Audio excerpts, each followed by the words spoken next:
मैंने सोचा नहीं था कि ये चैप्टर इतना लंबा खिंच जाएगा, बट थोड़े चैप्टर समझने जरूरी हैं इसलिए लंबे जा रहे हैं। लेकिन आज लास्ट पार्ट है चैप्टर नंबर 2 का, ठीक है। इससे पहले 3 पार्ट आ चुके हैं, उनका लिंक डिस्क्रिप्शन में दिया हुआ है, पहले वो देखो तभी ये समझ आएगा।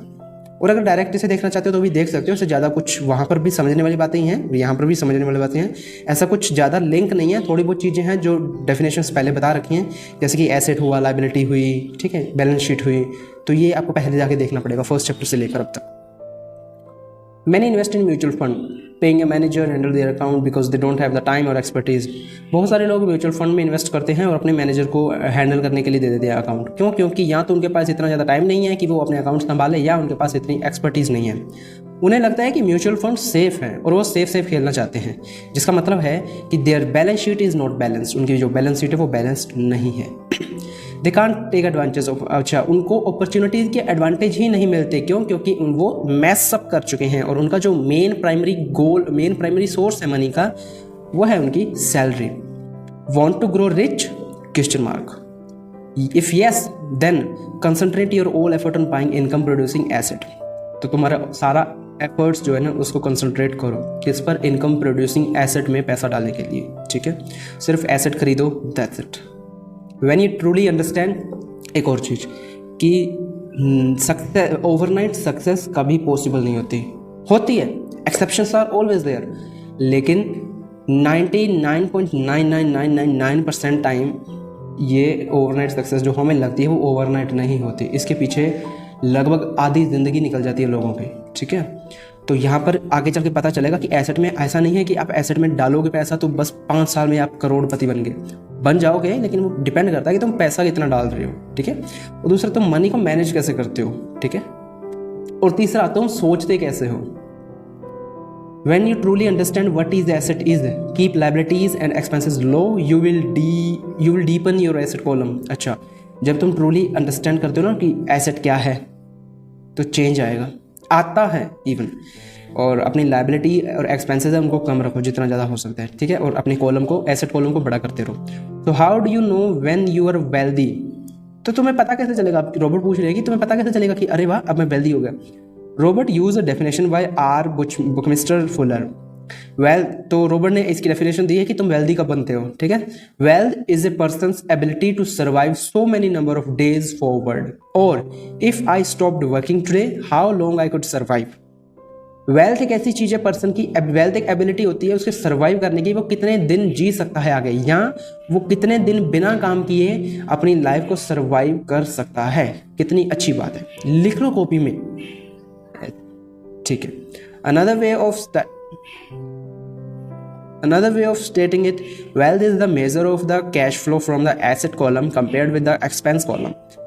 तो एक और तरीका है वेल्थ को मेजर करने का कि तुम्हारा जो कैश फ्लो है वो एसेट कॉलम में कैसा है और एक्सपेंसेस कॉलम में कैसा है, कंपेयर करना है कि तुम एक्सपेंसेस कितना कर रहे हो, एसेट में कितना पैसा डाल रहे हो, whatever it is। When your asset generate enough income to cover your expenses, you are wealthy even if you are not yet rich। देखो, अब ये बात थोड़ी सी दिमाग लगा लेके समझना, ठीक है, क्योंकि इसमें 70% आपका दिमाग चाहिए, 30% मैं बता सकता हूँ। इन्होंने कहा है कि एसेट, जब तुम्हारे पास एसेट इतने हो जाएं, जब तुमने अपने एसेट में पैसा डाला, ठीक है, एसेट जब तुम्हें इतना पैसा जनरेट करके देने लग जाए कि तुम अपने डेली के एक्सपेंसेस को कवर अप कर सको, तो नाउ यू आर वेल्दी। चाहे आप अभी रिच नहीं हुए तो भी आप वेल्दी हो। वेल्थ और रिचनेस अलग अलग होती है, इसकी फिर कभी बात करेंगे। इसका मुझे लगता है आपको समझ आ गया होगा, और अगर किसी 1% को नहीं भी समझ आया तो देखो, मान लो कि मेरे पास एसेट है, मेरा मंथली जो मेरा एक्सपेंसेस है मेरी फैमिली का, क्योंकि एक्सपेंसेस कम से कम रखने होते हैं, तो मान लो वो 50,000 है, ठीक है, और मैंने इतने एसेट्स बना लिए हैं अपनी सैलरी से कमाई कर करके, जैसे भी करके, ठीक है, इतने एसेट बना लिए कि मेरा जो इनकम जनरेट करके दे रहा है एसेट, फॉर एग्जाम्पल वो रेंट हो सकता है, किसी घर का रेंट भी हो सकता है, मान लो मैंने अपना घर किसी को रेंट पर दे दिया हो, या मैंने स्टॉक मार्केट पर हो सकता है, या मैं बॉन्ड खरीद सकता हूँ, या मैं गोल्ड खरीद सकता हूँ, कुछ भी। तो अगर जिस दिन मुझे 50,000 से ऊपर का पैसा एसेट जनरेट करके देने लग गया तो उस समय मैं वेल्दी हूँ। अब पूछो क्यों? अरे पूछो, हाँ ठीक है, क्योंकि मैं अब बिना काम किए रह सकता हूँ। अब पूछो क्यों? क्योंकि मेरा एसेट है, वो तो है ही ना, वो तो पैसे जनरेट करके दे ही रहा है और वो इन फ्यूचर देगा ही। हो सकता है ना दे, जैसे गोल्ड का कई बार रेट कम भी हो जाता है, जैसे स्टॉक मार्केट का भी क्रैश भी हो जाता है, वो एक्सेप्शन है क्रैश होना। अब 2008 में हुआ था क्रैश, उससे पहले भी हुआ था, उससे पहले 1927 में हुआ था एक बार, ठीक है। तो ऐसे रोज रोज क्रैशेस नहीं आते, ठीक है, लेकिन जिस बार क्रैश आता है ना तो वो भी बहुत बड़ी अपॉर्चुनिटी होती है। वॉरेन बफेट जानते होंगे, वो कहते हैं कि जब क्रैश आता है ना वही सही टाइम होता है पैसा इन्वेस्ट करने का। When market is greedy stay afraid from that area. नहीं, जब मार्केट लालची होती है, सॉरी गलत बोल दिया, जब मार्केट लालची होती है ना तब डरो इन्वेस्ट करने से, लेकिन जब मार्केट डरी हुई होती है तब इन्वेस्ट करो, तब ग्रीडी बन जाओ। ठीक है, समझ गया। Left hemisphere movement. Look at the number and learn to read the story they are telling. Asset put money in your pocket. If something take money out of your pocket, it's not an asset, it's liability. Simple वही बात कि asset तुम्हारी जेब में पैसा डालते हैं, liability तुम्हारी जेब से पैसा निकाल देती है। Right hemisphere. The balance sheet drawing help explain the movement of money through different people's life. Balance sheet बना लेना यार, अगर तुम कमा रहे हो, नहीं भी कमा रहे तो भी बैलेंस शीट तुम्हें पता होनी चाहिए, ताकि तुम एनालाइज कर सको अपने खर्चे को। अमीर बनना है तो, अगर वेल्दी बनना है तो। Subconscious movement. The fear of ostracism cause people to conform to and not question commonly accepted opinion and popular trend often to their financial determinant. देखो, एक फियर होता है, फोबिया है बेसिकली। फोबिया होता है ना, जैसे कि वैसे ऑस्ट्रेसिज्म ऐसी चीज़ होती है जिसमें कि तुम क्वेश्चन नहीं करते, जिसमें तुम लगता है ना कि यार ट्रेंड इस तरफ जा रहा है। अब जैसे मैं जिस एरिया में रहता हूँ वहाँ पर बेल बॉटम्स का ट्रेंड चल रहा है, पैंट्स का, खुली स्ट्रेट फिट पैंट्स का। तो ट्रेंड के साथ चलने में कोई दिक्कत नहीं है, ठीक है, क्वेश्चन भी नहीं करेगा कि क्यों चल रही है। लेकिन ये चीज़ें ना रियली लाइफस्टाइल में ठीक है, फैशन में ठीक है, पैसे में आती है। जब पैसे में जब क्वेश्चन नहीं करते हम तो बहुत दिक्कत देती है। तो ये चीज़ें लोग वही ओपिनियन मान लेते हैं, लोग कहते हैं कि इसमें पैसा इन्वेस्ट कर दे, अब इसने बोल दिया तो कर देते हैं। उसके बाद next, it's not how much money you make. वो सेम वही बात कल वाली वीडियो में बोली थी कि ये इस बारे में नहीं है कि तुम कितना पैसा कमाते हो, इस बारे में कि तुम कितना पैसा कीप कर सकते हो अपने साथ generation to come. Intelligence solve problem and produces money without financial intelligence is money soon gone. देखो, अगर तुम इंटेलिजेंट हो ना तो तुम बेशक सॉल्व कर लोगे सारी प्रॉब्लम्स को, तुम पैसा कमा लोगे, लेकिन बिना फाइनेंशियल इंटेलिजेंस के तुम उस पैसे को रख नहीं सकते, ठीक है। If you are going to build the Empire State Building, the first thing you need to do is to dig a deep hole and pour a strong foundation.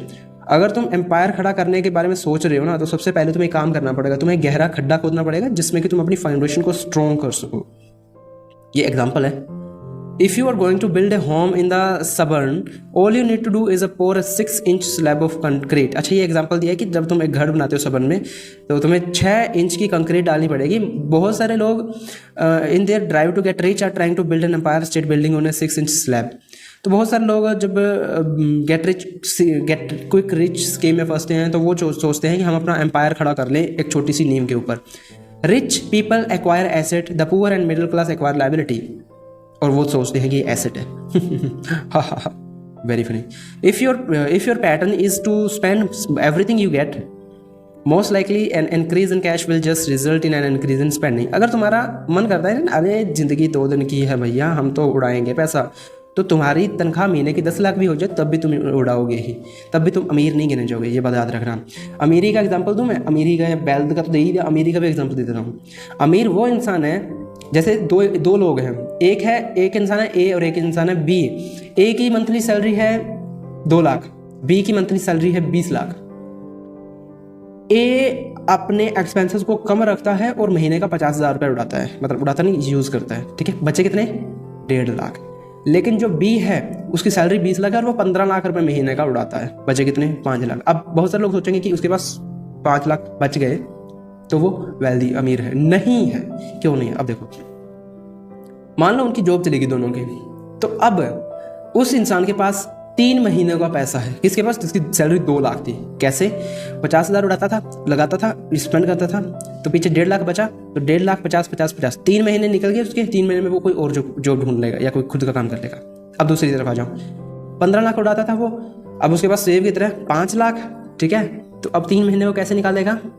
3 महीने में उसको चाहिए 45 लाख स्पेंड करने के लिए, जैसे कि वो पहले से करता आ रहा है, लेकिन है उसके पास 5 लाख, तो ऑफ कोर्स इज गरीब मैन। समझो यार। रिच इफ ठीक है, in 80% of the most families the financial story paint a picture of hard work to get ahead. However, this effort is not because they spend their life buying liabilities. 80% लोग सोचते हैं कि financial story का मतलब होता है कि बहुत ज़्यादा हार्डवर्क करना, क्योंकि उनकी अपब्रिंगिंग ऐसी होती है, उनकी गलती भी नहीं है। पर समझो इन चीज़ों को कि तुम तो समझदार हो ना, तुम तो मेरी वीडियो देख ही रहे हो, तो समझो इस बात को कि हार्डवर्क इजंट इनफ मैन। आपको फाइनेंशियल एजुकेशन भी पता होनी चाहिए। इतने जरा दे बस because they spend their life to buying the liabilities, think they are asset but they are not man। तुम घर को ऐसे सोच के ले रहे हो कि मैं नीचे वाले मैं रह जाऊंगा, ऊपर वाले में किराएदार दे दूंगा। तो इसको भी एक प्लानिंग के दौरान देखना कि तुम जितना पैसा लगा रहे हो उतना पैसा रिटर्न आएगा भी अगले 1 2 3 साल में, या पता लगा कि 20 साल बाद आएगा। तो इससे अच्छा तो तुम कुछ और कर लो। नहीं, फाइनली चैप्टर हमारा कंप्लीट हो चुका है। कॉन्ग्रेचुलेशन आपको भी, 2 चैप्टर कंप्लीट हो गए हमारे रिच डैड पुअर डैड के। सिर्फ 7 चैप्टर बचे हैं और उम्मीद करता हूँ कि इससे कुछ क्लैरिटी आई हो। See you day after tomorrow with chapter number 3।